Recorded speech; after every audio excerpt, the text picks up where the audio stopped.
Welcome back, everybody. This is the Foul Scoundrel Reviews, and I thought I would do a top 10 unexpected finds in the wild, or at least action figures that I didn't think I would find in the wild on my first year of collecting. So, there's no particular order in which I put them in. I will say that my number one pick is probably not everybody's number one pick. I've heard some people say he's a peg warmer, but there are reasons why my number one is the number one. So, without any further ado, let's get to the list. Number 10. Let's start with number 10. If we're going to do anybody first without any introduction, it'd have to be George Lucas in the 50th anniversary edition. Did find him in the wild. I think I found him at an FYE, and I thought it was a little pricey at the time when I picked him up, but when I found out how difficult it was to find him, especially around here, I was really happy to have him, and I didn't care if I paid like $35 for him. But it was a really good find to have, very unexpected, and early on in my collecting. I'd started in January of this year, and I've been busy. So as you can see, the cabinet behind me, it's 4 shelves from top to bottom. No, 5 shelves from top to bottom, and they're all 2 deep with Black Series figures. So George Lucas, definitely a must-have in everybody's collection. And if you're not looking for him and you do find him, pick it up, because I promise you will regret not having him later on. Number 9. Number 9 was an unexpected find. My wife was out at a local Walmart, and she called me and said, "Hey, I found I think it's a stormtrooper over at Walmart." And I said, "A what?" A stormtrooper? I at the time was kind of bewildered, because I haven't seen any stormtroopers in the wild at all in any of the the TVC or the Black Series or the credit collection. I haven't seen any of them. And when she said it was a stormtrooper, I told her to send me a picture, and it was the 501st Clone Trooper. I'm like, pick it up, pick him up, because if I don't pick it up now, I'm never going to see it again. And the funny thing is I didn't know at the time, but when we picked him up, that particular Walmart had just stocked their shelves, and they have only gotten one in since. I have a friend that works there, and he eyeballs some of the action figures. He's like, "Man, you won't believe the action figures we get in and the ones we don't. Everybody's asking for these Black Series action figures, and nobody seems to know when they're coming in or if we're ever getting them back in." Luckily, as you'll find later on, they did come back in, but few and far in between. But it was good to see him. It's good to have, because he's a total army builder right there. Anybody wants to rebuild the 501st Legion, you gotta have him, duh. Number 8. Number 8 is the Mandalorian in his full Beskar armor. Pretty much my favorite iteration of the Mandalorian. I think everybody's favorite, but the detail they have on his armor, and I've got to say, if you have somebody that has like a complete one-tone, it's all silver or all white, Star Wars does it perfect. From Stormtroopers, Scout Troopers, Dark Troopers, they all have like the one tone, but they're so super detailed, right? The Mandalorian is no exception. Having him in his Beskar armor, he was hard to get when he first came out anyway. Now, I wasn't collecting at the time, but I know somebody who was, and he looked everywhere. He couldn't find Mando and Child. He couldn't find Mando. He couldn't even find Mando First Edition when he came out, and he was in his like episode 1 or 2 armor is all mixed matched.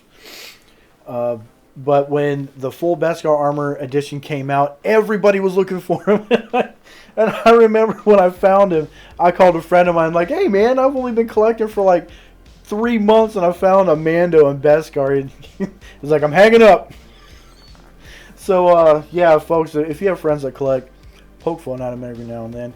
Keeps the rivalry going.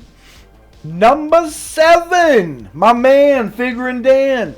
When I saw him in the wild, I was like, "Oh, that's really cool." And my first thought was, this is Figuring Dan.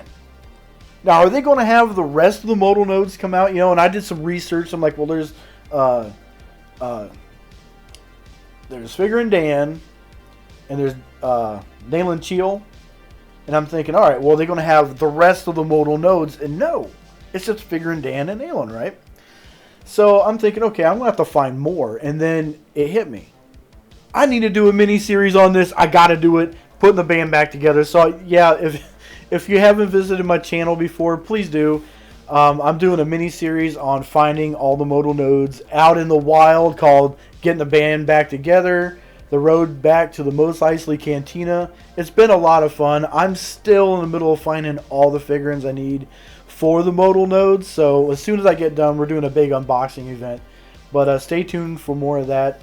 Like and subscribe if you want updates on that as well.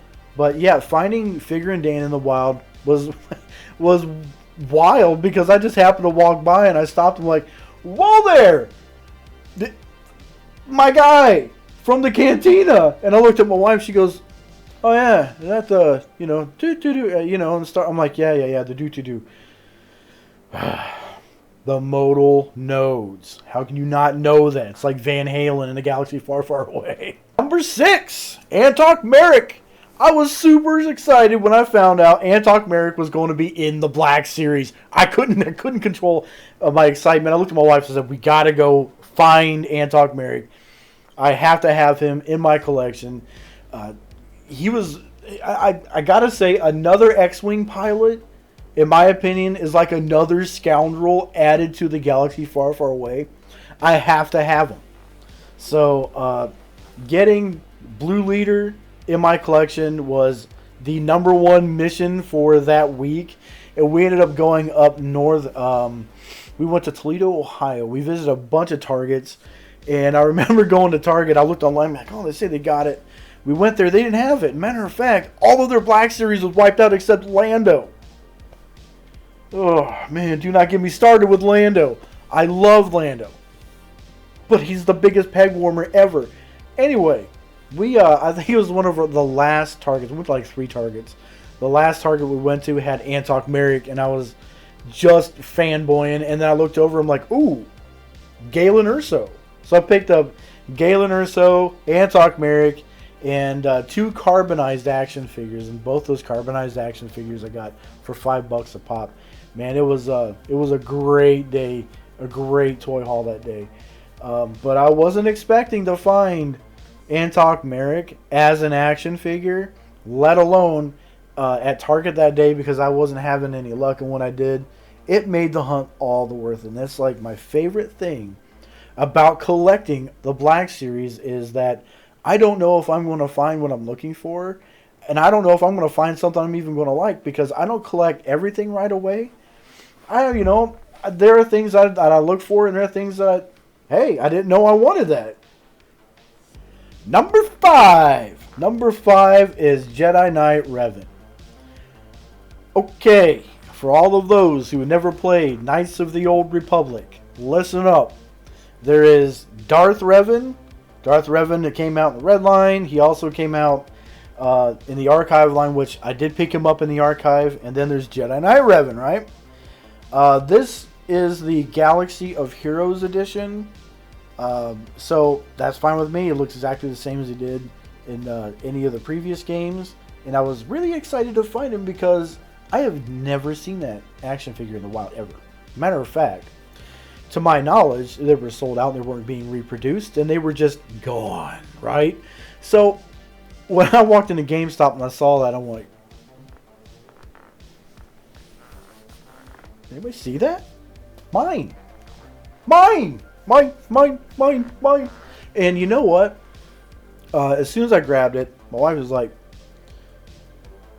so you needed that? I need them all! Number 4. Number 4 is Obi-Wan Kenobi from the Obi-Wan Kenobi series. It's the Wandering Jedi edition. So, numero uno.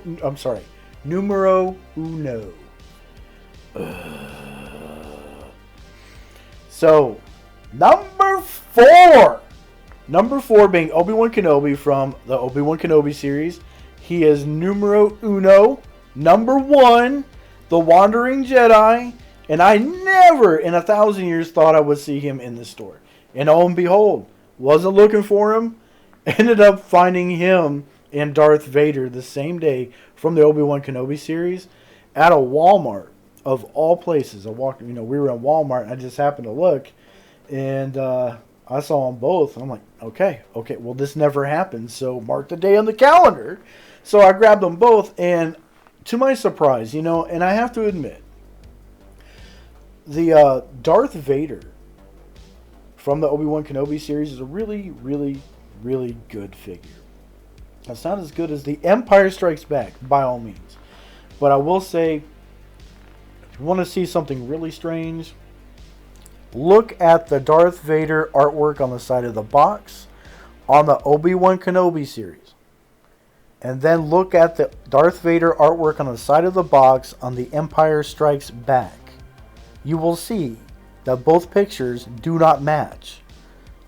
So the Empire Strikes Back artwork needs to belong on the Obi-Wan Kenobi box artwork, and the Obi-Wan Kenobi box artwork belongs on the Empire Strikes Back, because the chest plates do not match. But I digress. We're talking about Obi-Wan. Mr. One packed in each box, right? So we walk in, he is right on the front. I grab him up, I grab Darth Vader, and we're just like running for the door. And I'm like, oh yeah, groceries. So, totally good run. Very unexpected find there. And I'm telling you, it just makes it all the more worth it when you find something that cool in the wild. Number three, Princess Leia. Now, there have been a lot of Princess Leias. This is one of my favorites, if not my favorite. I did a video about the comic book series, Princess Leia, that came out earlier this year. Pre-order it, got it in from Nerdzoic Toy Store. Big shout out to Big Nerdy. Thanks a lot for getting that to me at like super fast and in mint condition. But as far as my favorite Princess Leia, it is a toss-up between Hoth Princess Leia and the comic book Princess Leia. Just because of how detailed and how awesome the face sculpts are and the body sculpts on these action figures. So when I saw this Princess Leia, I think it was at like a Books A Million in Lima, Ohio. I'm not exactly sure. I cannot remember where I got it, but I know when I saw it, I was like, mine. That's how did I know? How did they know I was totally my action figure sitting on the shelf? Man, just kidding. Anyway, when I got it, I was like, man, I would really like to get a Han Solo. And that's another video for another time. I did end up getting a Bespin Han Solo. But we will go over that another time. I just got him in. Number two! So, I know you're thinking, why is this number 2 on your list? Of all of the Black Series action figures I could possibly have as a number 2, why is it Yavin Luke Skywalker? I'll tell you why. A couple of reasons. One, it was an accidental buy. I was at work, and I know I talk about my wife a lot, but she looks for action figures for me while she's out and about, and to say I can't be with her if I'm at work or whatnot, she will send me a text. Hey, I found fill in the blank. Would you like it? Yes. Yes is a hotkey. Anyway, she went ahead and said, hey, they have a Luke Skywalker here. Do you want it? I'm like, sure. And then when you know, she was telling me the price for everything, I was like, nah, don't get everything. And that you told me, because there's like 4 action figures. She ended up buying them all anyway because she misunderstood. Thanks, by the way. She like got Best Wife of the Year award for this. But I ended up looking at the box, and Luke Skywalker is misspelled on the box. So it's Luke Skywalker on the front of the box, and on the back of the box is Luke Sky Squawker. Or Squawker. Yeah, Luke Squawker. So I am not sure what happened when they were packaging this Luke Skywalker. But the front of the box is Skywalker, the back of the box is Squawk.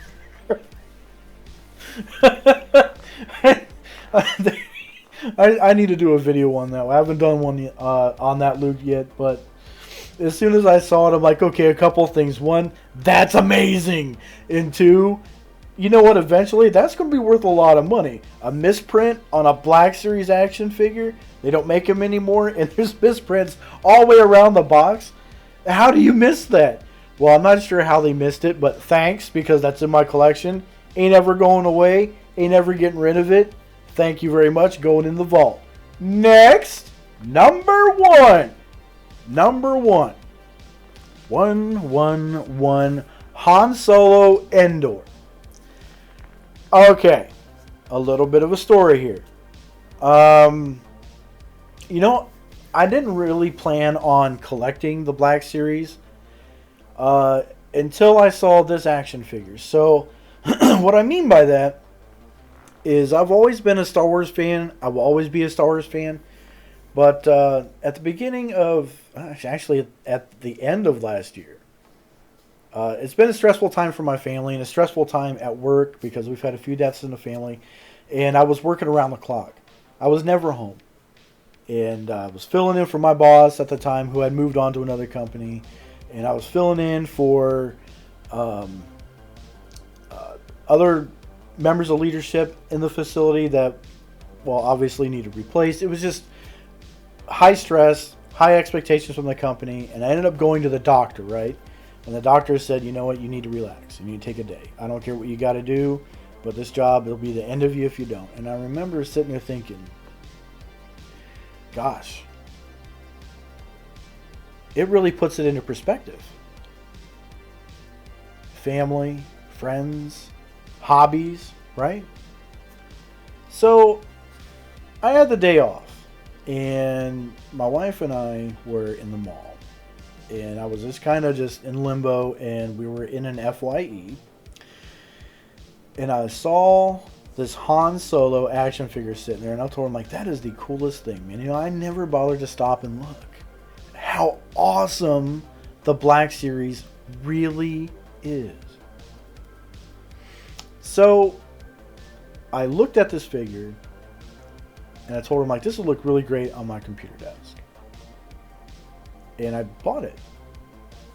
I brought it home, and I remember thinking, gosh, you know what? I wonder if they're worth anything, you know, because a lot of the Star Wars toys are just worth so much money, and you see everybody with these massive collections. Now I know why they get massive collections. They can't stop collecting them. But I remember watching, I think I pulled up Nerdzoic, right? Big Nerdy, Matt, a.k.a. Big Nerdy in his Nerd World order. And I watched every video from Nerdzoic. And then I saw there were other people. There's another group I subscribe to, Out of the Basement, with Justin and Nick. And I watch them as much as possible because these are the guys that, you know, Lance Peter Luke. I can name off a bunch, okay? But these are the guys that really helped me get into this hobby, that really helped me in a time when I was most stressed in my life and having a health crisis and a family crisis. And now I have this hobby that is totally relaxing. I totally can't get enough of it. My wife totally supports it. I even started a YouTube channel from it. And I ended up saying, you know what? I'm having too much fun. I'm going to get me another job. And I did. And now I have a less stress existence with this awesome hobby I get to talk to all of you about every week. And I couldn't be more thankful for. So my number one action figure in my top 10 for 2022 is Han Solo Endor. That is what got me started in all of this craziness. This is what started the Foul Scoundrel. And this is what will also keep me, the Foul Scoundrel, going for more years to come. So stay tuned, folks. There will be more top 10s. I think I'm going to do another top 10 of most expensive action figures I've found at a good price. And probably a top 10 most wanted I want to do. So yeah, stay tuned. If you like to see more content from my channel, if you like my channel, leave me a like and subscribe and hit the notification icon. That way you'll get notified whenever I go live or whenever I have a new video drop. Or hey, I'm still doing that Cantina series with the modal nodes, and I have some people really enjoying that. So stay tuned for more of that. And like always, folks, if it's from a galaxy far, far away, you're never far from a good time.